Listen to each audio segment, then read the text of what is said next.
नमस्कार, आप सभी का स्वागत है आपके अपने YouTube चैनल सीजीजी के याद में। तो इस वीडियो में हम बाल मनोविज्ञान का टॉपिक है एक भाषा और विचार। तो ये चीज़ कवर करने वाले हैं, ठीक है।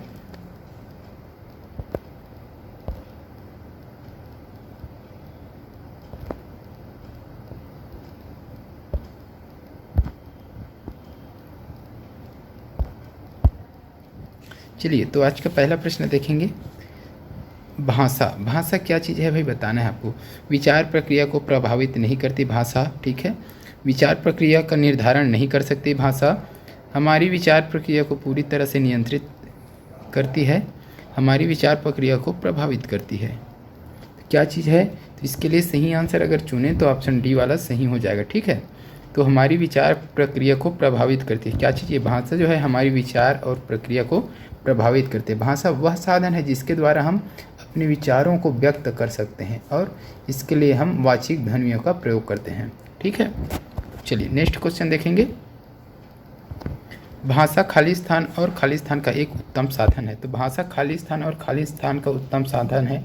क्या क्या चीज़ का उत्तम साधन है भाई? सुनने, बोलने, सोचने, पढ़ने, लिखने, संप्रेषण, सोचने, महसूस करने, चीज़ों से जुड़ने, पढ़ने, लिखने, समझने। सही ऑप्शन को आपको बताना है।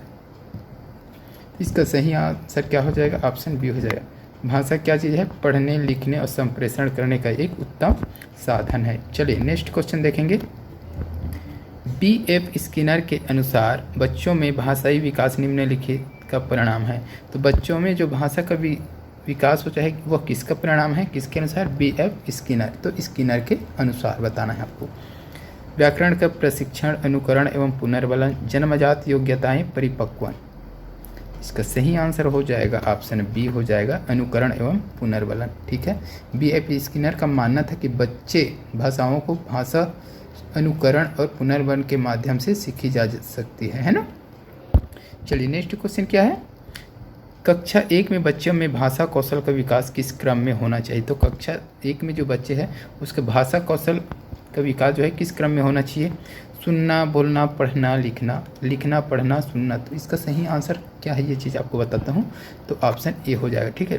सुनेगा, बोलेगा, पढ़ेगा, फिर लिखेगा, ये विकास भाषा कौशल का विकास होना चाहिए, ठीक है। नेक्स्ट क्वेश्चन देखेंगे। लिखित भाषा में अक्षर ध्वनियों के दृष्ट प्रतीक होते हैं। सामान्यतः आकृतियों व ध्वनियों का संबंध सुस्थिर तथा सार्वभौम होता है। पूर्णतः है, असत्य है, ये सत्य है या असत्य है, क्या चीज़ है ये चीज़ आपको बताना है, ठीक है। तो पूर्णतः असत्य है बोल रहा है, ठीक है। आंशिक रूप से सत्य है, आंशिक रूप से असत्य है या पूर्णतः सत्य है। तो ये जो लिखा गया है लिखित भाषा में अक्षर ध्वनियों के दृश्य प्रतीत होते हैं, बिल्कुल होते हैं, ये पूर्णतः सत्य है, ठीक है। इस चीज़ को आपको याद रखना है। नेक्स्ट क्वेश्चन देखेंगे। भाषा सीखने का व्यवहारवादी दृष्टिकोण पर बल खाली स्थान देता है। तो भाषा सीखने का व्यवहारवादी दृष्टिकोण खाली स्थान पर बल देता है। किस पर बल देता है भाई? अनुकरण, संरचनात्मकता, भाषा प्रयोग, अभिव्यक्ति। तो इसका सही आंसर की अगर बात करें तो अनुकरण हो जाएगा, ऑप्शन ए हो जाएगा। चलिए नेक्स्ट क्वेश्चन देखेंगे। खाली स्थान महीनों की आयु के बीच अधिकांश बच्चे शब्दों को मिलाकर छोटे छोटे वाक्य में बोलना शुरू कर देते हैं। तो किस महीने की आयु के बच्चे पूछ रहे हैं ना? तो 12 से 18, 18 से 24, 24 से 30, 30 से 36 महीने हैं ना, ये सभी क्या है? महीने में है। तो इसका सही आंसर जाएगा ऑप्शन बी के साथ, 18 से 24, यानी कि 1.5 साल से 2 साल के बीच बच्चे जो है छोटे छोटे वाक्य में बोलना शुरू कर देते हैं शब्दों को मिला करके, ठीक है। नेक्स्ट क्वेश्चन क्या है। सामान्य बुद्धि बालक प्रायः किस अवस्था में बोलना सीख जाता है? जो सामान्य बुद्धि वाला बालक रहता है वह प्रायः किस अवस्था में बोलना सीख जाता है? 11 माह, 16 माह, 34 माह, 51 माह। इसका सही आंसर हो जाएगा ऑप्शन सी हो जाएगा, 34 माह, यानी कि लगभग वो 12 या 36, तो मतलब 3 साल के आसपास में बोलना सीखे सामान्य बुद्धि वाले जो बालक होते हैं वो, है ना। चलिए नेक्स्ट क्वेश्चन देखेंगे। दूसरे वर्ष के अंत तक शिशु का शब्द भंडार हो जाता है। दूसरे वर्ष के अंत तक यानी कि 2 वर्ष में, है ना। 100, 60, 50, 10। तो ए वाला ऑप्शन सही हो जाएगा, 100 हो जाता है, ठीक है। वीडियो अच्छा लग रहा है तो वीडियो को लाइक कीजिएगा, शेयर कीजिएगा, ठीक है। इस वीडियो में हम 30 से 35 प्रश्न कवर करने वाले हैं, जो कि एग्ज़ाम के लिए आपको बहुत ही हेल्पफुल होने वाला है। एक विशेष आवश्यकता वाली भाषा कक्षा आदर्श है, विशेष रूप से सुसज्जित, अलग से स्थिर, सभी प्रकार के शिक्षार्थियों को एकीकृत करता है, नियमित शिक्षकों की मदद के लिए अतिरिक्त शिक्षक। क्या होगा इस प्रश्न के लिए? थोड़ा सा दिमाग लगाओगे बन जाएगा भाई। तो विशेष रूप से सुसज्जित, ठीक है। नेक्स्ट देखेंगे, निम्नलिखित में से कौन सा सिद्धांत भाषा के उद्भव और विकास से संबंधित है? तो क्या होगा इसका सही आंसर बताना है आपको।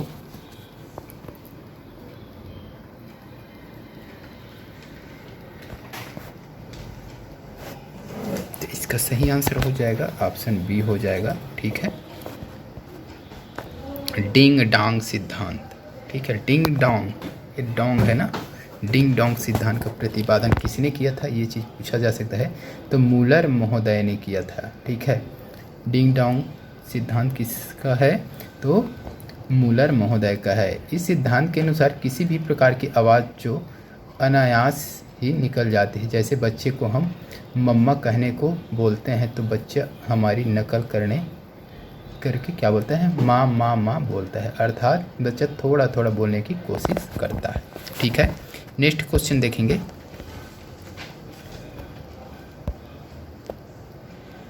अनुबंध भाषा विकास का सिद्धांत नहीं है। भाषा विकास का सिद्धांत नहीं है, इसमें से कौन सा है जो भाषा विकास का सिद्धांत नहीं है? तो इसका सही आंसर हो जाएगा ऑप्शन सी हो जाएगा, अतिरिक्त शक्ति का सिद्धांत। ये भाषा सिद्धांत नहीं है, ठीक है, भाषा विकास का सिद्धांत नहीं है। नेक्स्ट क्वेश्चन देखेंगे, चॉम्स्की के अनुसार भाषिक क्षमता जन्मजात होती है, भाषिक क्षमता विद्यालय से प्राप्त होती है, भाषा अनुकरण से ही सीखी जाती है, भाषा सीखने में समाज का स्थान सर्वोपरि है। इस प्रश्न के लिए सही आंसर अगर देखें तो चॉम्स्की के अनुसार क्या है भाई? भाषा जो है भाषिक क्षमता जन्मजात होती है। नो एम चॉम्स्की व्यवहारवाद के कट्टर विरोधी थे ये। चॉम्स्की के अनुसार भाषिक विज्ञान का जनक कहा जाता है, आधुनिक भाषा का वैज्ञानिक कहा जाता है, ठीक है। आधुनिक भाषा विज्ञान का जनक किसको कहा जाता है, ये पूछा जा सकता है, तो याद रखना है नो एम चॉम्स्की, ठीक है। व्यवहारवाद कहता है कि भाषा की उत्पत्ति प्रकृति से हुई है, अर्थात बच्चा अपने परिवार, आस पड़ोस और अपनी प्रकृति से बोलना सीखता है, ठीक है। ये व्यवहारवाद कहता है। और व्यवहारवाद के कट्टर विरोधी कौन है भाई? तो चॉम्स्की है ना। चलिए नेक्स्ट क्वेश्चन देख लेंगे, इनमें से कौन सा मनोवैज्ञानिक भाषा विकास से संबंध है? भाषा विकास से संबंध बताना है। बिने, चॉम्स्की, पावलोव, मास्लो। तो अभी पढ़े हैं भाई, चॉम्स्की हो जाएगा। नेक्स्ट क्वेश्चन, निम्नलिखित में से किस पद्धति का उपयोग करते हुए हकलाने की समस्या से निपटा जा सकता है? अनुश्रुत वाक्य, प्रवर्धित वाक्य, परिणामकारी वाक्य, लंबित वाक्य। तो इस प्रश्न का सही आंसर क्या हो जाएगा? ऑप्शन बी हो जाएगा, प्रवर्धित वाक्य, ठीक है। इसका प्रयोग करके जो हकलाते हैं उसको सुधारा जा सकता है। चलिए नेक्स्ट क्वेश्चन देखेंगे, अनुकरण की प्रक्रिया में सर्वप्रथम शिशु अनुकरण करता है। तो अनुकरण की जो प्रक्रिया होती है उसमें सर्वप्रथम शिशु क्या अनुकरण करता है? व्यंजन वर्णों का वर्ण है ये, ठीक है, वर्णों का व्यंजन क्या है? वर्णों का, स्वर वर्णों का, स्वर व व्यंजन वर्णों का, शब्दों का। तो सबसे पहले वो क्या चीज़ अनुकरण करेगा, ये चीज़ आपसे पूछा गया है। तो वो सीधा सीधा शब्दों का वर्ण अनुकरण करता है, ठीक है। जैसे माँ बोलना है तो माँ बोलेगा, पापा बोलना है तो पापा बोलेगा। अब ऐसा का अनुकरण नहीं करता, ठीक है। चलिए नेक्स्ट क्वेश्चन देख लेंगे, भाषा के अर्जन एवं विकास के लिए सर्वाधिक संवेदनशील अवधि कौन सी है? जन्म पूर्व अवधि। जन्म पूर्व भाषा के लिए जरूरी क्या? ये तो यहीं से गलत हो जाएगा। प्रारंभिक बाल्यावस्था, मध्य बाल्यावस्था, किशोर अवस्था। किशोर अवस्था तो बहुत आगे चला गया, मध्य बाल्यावस्था भी आगे, तो प्रारंभिक बाल्यावस्था, ठीक है। तो इस प्रश्न के लिए सही आंसर क्या हो जाएगा? ऑप्शन बी हो जाएगा, प्रारंभिक बाल्यावस्था, ठीक है। तो प्रारंभिक बाल्यावस्था देखभाल और शिक्षा मानव विकास के अध्ययन का एक बहुत महत्वपूर्ण क्षेत्र है, ठीक है। नन्हे शिशु बहुत छोटी उम्र से ही सीखना शुरू कर देते हैं। तो ये याद रखना है, तो प्रारंभिक बाल्यावस्था से ही सीखना शुरू कर देते। भाषा अर्जन एवं विकास के लिए सर्वाधिक संवेदनशील अवधि की बात करें तो प्रारंभिक बाल्यावस्था हो जाएगा। चलिए नेक्स्ट क्वेश्चन देखेंगे। प्राथमिक स्तर पर भाषा का आकलन करने में सर्वाधिक सहायक है। तो प्राथमिक स्तर पर भाषा का आकलन करने के लिए सर्वाधिक सहायक क्या है? पोर्टफोलियो, नाटक का मंचन, वीडियोग्राफी, लिखित परीक्षा। प्रारंभिक स्तर की बातें हो रही है यहाँ पर, तो नाटक मंचन, ठीक है, ये हो जाएगा, बी ऑप्शन सही हो जाएगा। ठीक है, चलिए, तो नाटक द्वारा प्राथमिक स्तर के बच्चे आसानी से सीख जाते हैं, जो रचना श्रवण द्वारा ही नहीं अपितु दृष्टि द्वारा भी दर्शकों के हृदय में रसानुभूति कराते हैं, उसे नाटक या दृश्य या काव्य कहते हैं। ठीक है, नाटक या दृश्य या काव्य। ठीक है, तो इस चीज़ को याद रखिएगा। सुनते हैं, देखते हैं उसको, है ना।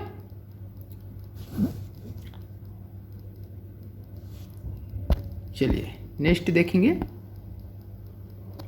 भाषा शून्य में विकसित नहीं होती। इसका शैक्षिक निहितार्थ है कि भाषा सीखने के लिए खाली स्थान अनिवार्य है। तो भाषा जो है शून्य में विकसित नहीं होता, ये बोला गया है। इसका शैक्षणिक निहितार्थ है कि भाषा सीखने के लिए खाली स्थान आवश्यक है। क्या आवश्यक है भाई? पारिवारिक संवाद, सामाजिक अंतःक्रिया, विद्यालयी पढ़ाई लिखाई, भाषा प्रयोगशाला। ये भाषा प्रयोगशाला है ना, थोड़ा सा मिस्टेक हो, भाषा प्रयोगशाला। तो इस प्रश्न के लिए सही आंसर क्या होगा फटाफट बता दीजिए। तो ऑप्शन बी हो जाएगा क्या? ठीक, ऑप्शन बी हो जाएगा। ठीक है, सामाजिक अंतःक्रिया। भाषा शून्य में विकास नहीं है, इसके लिए क्या होता है? सामाजिक अंतःक्रिया बहुत अनिवार्य है भाई। नेक्स्ट क्वेश्चन क्या है देखेंगे। भाषा की पाठ्य पुस्तक में सबसे महत्वपूर्ण पक्ष है। भाषा की पाठ्य पुस्तक में सबसे महत्वपूर्ण पक्ष क्या है? तो कागज की गुणवत्ता। कागज की गुणवत्ता से कोई लेना देना तो नहीं होना चाहिए, है ना। आकर्षक चित्र, भाषा के लिए आकर्षक चित्र जरूरी नहीं। पाठों का उद्देश्यपूर्ण चयन, ठीक है, तो ये पाठों का उद्देश्यपूर्ण चयन, भाषा के लिए उसी प्रकार का पाठ भी चयन करना है जिसका उद्देश्य होना चाहिए। ठीक है, नेक्स्ट क्वेश्चन देखेंगे। प्राथमिक स्तर पर भाषा सिखाने की सर्वश्रेष्ठ विधि है। तो प्राथमिक स्तर पर भाषा सिखाने की सर्वश्रेष्ठ विधि क्या है भाई? तो इसका सही आंसर हो जाएगा ऑप्शन डी हो जाएगा। देख लीजिएगा ऑप्शन डी, बच्चों को भाषा का प्रयोग करने के विविध अवसर देना। ठीक है, बच्चों को भाषा का प्रयोग करने के लिए बहुत सारे अवसर देने, ये है प्राथमिक स्तर पर भाषा सिखाने की सर्वश्रेष्ठ विधि, याद रखिएगा। चलिए नेक्स्ट क्वेश्चन देखेंगे। बुनियादी स्तर पर मातृभाषा में शिक्षा देना बेहतर है क्योंकि यह बच्चों में आत्मविश्वास का विकास करेगी, अधिगम को सरल बनाएगी, बौद्धिक विकास में सहायता करेगा, प्राकृतिक वातावरण में बच्चों को सीखने में सहायता करेगी। क्या होगा इस प्रश्न के लिए सही आंसर? तो ऑप्शन डी हो जाएगा। बुनियादी स्तर पर मातृभाषा में शिक्षा देना बेहतर है क्योंकि प्राकृतिक वातावरण में बच्चों को सीखने में सहायता करेगी। ठीक है, प्राकृतिक वातावरण में बच्चे क्या करें? सीखने में सहायता करें। बच्चा अपने परिवार, आस पड़ोस और अपनी प्रकृति से बोलना सीखता है। ठीक है, ये चीज़ याद रखना है आपको। नेक्स्ट क्वेश्चन देखेंगे। प्राथमिक स्तर पर शिक्षा का माध्यम हिंदी होना चाहिए, अंग्रेजी होना चाहिए, उर्दू होना चाहिए, बच्चे की मातृभाषा होना चाहिए। ये इंपॉर्टेंट प्रश्न है, सभी का कमेंट के में आंसर आना चाहिए। अगर वीडियो अच्छा लग रहा है तो लाइक भी कीजिएगा भाई, लाइक ज़रूर किया कीजिए। ठीक है, वीडियो अच्छा लग रहा है तो लाइक कर देना, शेयर कर देना। चैनल में नए हैं तो चैनल को सब्सक्राइब भी कर दीजिएगा। ठीक है दोस्तों, तो इस प्रश्न का सही आंसर क्या हो जाएगा? बच्चे की मातृभाषा होना चाहिए। तो प्राथमिक स्तर पर शिक्षा का माध्यम क्या होना चाहिए? जो बच्चा है उसका मातृभाषा होना चाहिए। ठीक है, चलिए नेक्स्ट क्वेश्चन देखेंगे। भाषा में अर्थ की सबसे छोटी इकाई। तो भाषा में अर्थ की सबसे छोटी इकाई वाक्य, रूपीम, स्वनिम, संकेत, प्रयोग, विज्ञान, प्रैग्मैटिक्स। इसका सही आंसर हो जाएगा ऑप्शन बी हो जाएगा दोस्तों, रूपीम हो जाएगा। भाषा में अर्थ की सबसे छोटी इकाई की अगर बात करें तो रूपीम हो जाएगा। चलिए नेक्स्ट क्वेश्चन देखेंगे। बोली जाने वाली भाषा की सबसे छोटी इकाई है। तो जो बोली जाती है भाषा उसके सबसे छोटी क्या है? अर्थ विज्ञान, रूपग्राम, ध्वनिग्राम, वाक्य विन्यास। सही आंसर जाएगा ऑप्शन सी के साथ, ध्वनि ग्राम हो जाएगा। बोली जाने वाली भाषा सबसे छोटी इकाई ध्वनि ग्राम हो जाएगा। चलिए नेक्स्ट क्वेश्चन देखेंगे। थ फ च ध्वनियाँ हैं, तो ये है वो किस प्रकार की ध्वनियाँ हैं, ये चीज पूछा गया है। रूपिम, लेखिम, शब्दिम, स्वनिम।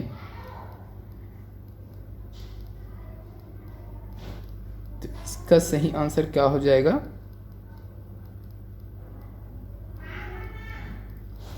तो ऑप्शन डी हो जाएगा, स्वनिम हो जाएगा। ठीक है, थ फ च ध्वनियाँ जो है स्वनिम ध्वनियाँ है। ठीक है, नेक्स्ट क्वेश्चन देखेंगे।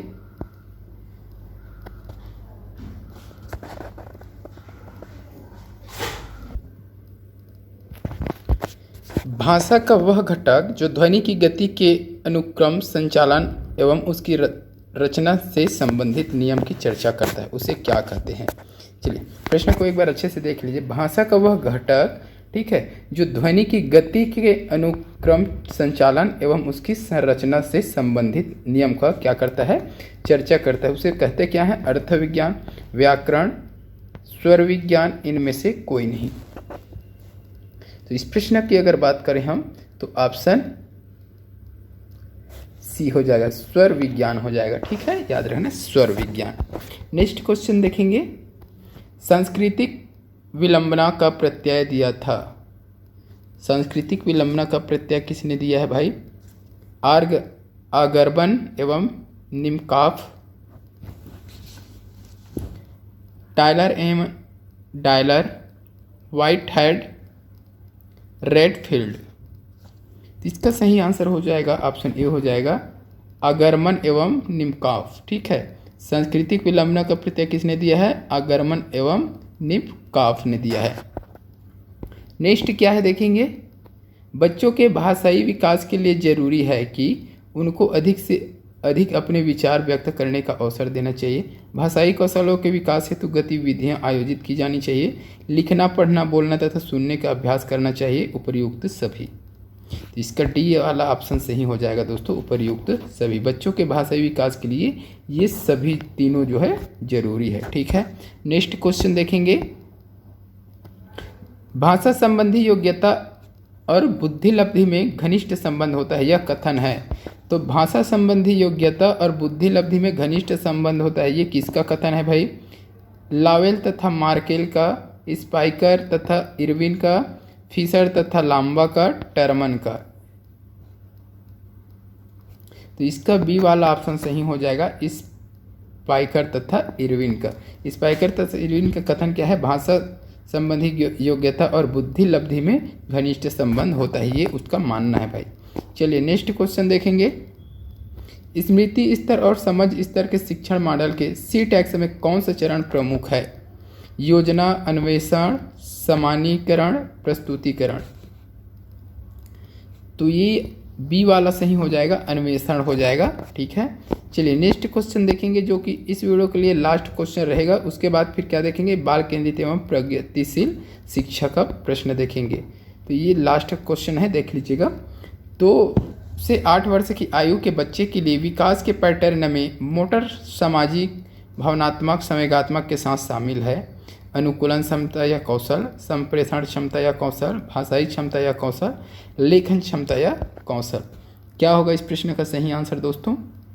तो ऑप्शन सी सही हो जाएगा, भाषाई क्षमता या कौशल। ठीक है, तो 2 से 8 वर्ष की आयु के बच्चों के लिए विकास के पैटर्न में मोटर, सामाजिक, भावनात्मक, संवेगात्मक के साथ शामिल क्या चीज़ है? भाषाई क्षमता या कौशल, ये भी शामिल है। ठीक है, भाषा के 4 कौशल, ठीक है, कौन कौन सा भाई? सुनना, बोलना, पढ़ना और लिखना। सिर्फ मौखिक अभिव्यक्ति के बाद लेखन कौशल दूसरा सशक्त कौशल है। ठीक है, तो इस वीडियो में दोस्तों बस इतने ही। वीडियो अच्छे लगे तो लाइक जरूर कीजिएगा, शेयर कर दीजिएगा। चैनल में नए हैं तो चैनल को सब्सक्राइब भी कर लीजिएगा। जल्द मिलते हैं इसके अगले पार्ट के साथ, तब तक के लिए वंदे मातरम, जय हिंद।